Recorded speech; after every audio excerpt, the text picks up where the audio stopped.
Frightful 5000 Films presents a Ghost Magnet Minute. I am really excited to be here with one of my old friends from the paranormal field, Jim Heater. Jim and I go way back. We don't even know how long. It's been a good long while. It's been a long while, but we met through the paranormal field, and you've always had so many exciting things going on. So tell me, what are you up to these days? Just remembered where we met. Where? It was at a screening of a film at, not the Lincoln Theater, there was a theater in Decatur that... Troy Taylor.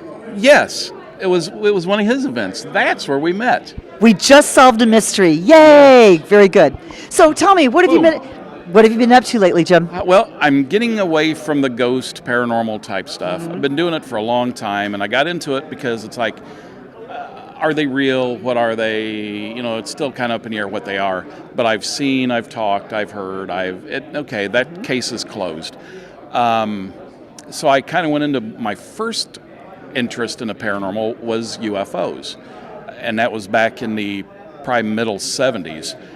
And I kind of got drawn back into that. And I joined MUFON. I'm in training to be a field investigator. Tell us very quickly, what is MUFON? MUFON is the Mutual UFO Network. Yes. Their offices are in California, and it's really cool. It's a clearinghouse for UFOs. People report them there. We also have investigators. We'll go out and investigate UFOs, UFO sightings. Hopefully, come up with an answer, which I really like.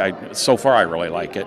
Been working with Sam Moranto, who's the District Illinois director of MUFON, on the infamous Chicago Mothman sightings. Anyway, and I have my own radio show Monday nights. It's Paranormal Geeks Radio, UFO Files, and it's just strictly all UFOs now. And I have some really good guests. It's a lot of fun talking to these people, and hopefully a little farther down the road meeting them. Fantastic. It is. It's a good show that you've got. Well, thank you. I always get an invite to that. You know, I didn't report this to MUFON, and I'm sorry. I probably shouldn't have, but I did see a UFO a couple of summers ago out by my house in Rochester. Really? It was one of those glowing, like, orbs. Right. Orange or yellow, reddish, yes. It was red. It was red. And, you know, I really thought, because the thing, even in ghost hunting, I try to rationalize things. You have to. And I thought it was an airplane, and I stood because I thought that is the strangest light I've ever seen on an airplane. I stood, I watched it come toward me, but there was no sound. Yeah, and that's usually right. No Very engine. silent. Yeah. No engine. And, you know, it's hard. I can't judge distance. It was in the sky. But all of a sudden, it was weird because it floated. It kind of floated. It didn't fly. It floated. It stopped and just sort of wobbled like this. And all of a sudden, it went zoom in the opposite direction. I mean, it zoomed out of the sky. Made like a real good angle and took off. Yes. Yep. And I was just amazed with that. And I, again, was trying to rationalize what happened. And I went online and found out that is actually a phenomena that's been seen all over the world. And it's one of the more popular ones. Anymore. It used to be the flying saucers, and now it's the orbs and the flying triangles, which, you really, you have to wonder, and a lot of people believe that 90% of what that's being reported as unidentified is probably the government, and the rest of it's unidentified. But yeah, we just don't know what we're up to.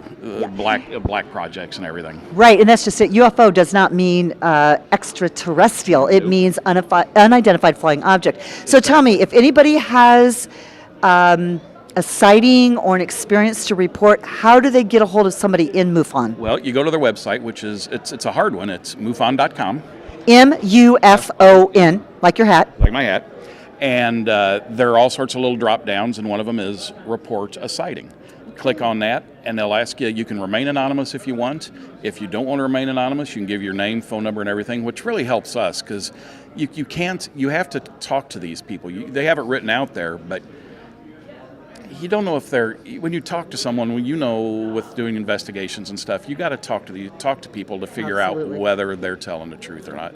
So if you can bring yourself to bring your name out there and address, phone number, and everything, we'd like to talk to you. We just don't want to do it just by your written report. So the message is, don't think you're crazy if you had some type of an experience that you can't explain. That's what the paranormal field is all about, including cryptozoology and ufology. So do that. So anyway, thank you, Jim, for being with us. Thank you for having me. It's been fun. And how do we find your podcast? It's on. It's through Amelia Pisano Productions. We're on Blog Talk Radio. So if you Google Blog Talk Radio, Amelia Pisano Productions, or Paranormal Geeks Radio, UFO Files, you can find me there also. Fantastic. Thank you for being with me. Thank you for having me, like I said. This has been another Ghost Magnet Minute, and I'll catch you next time.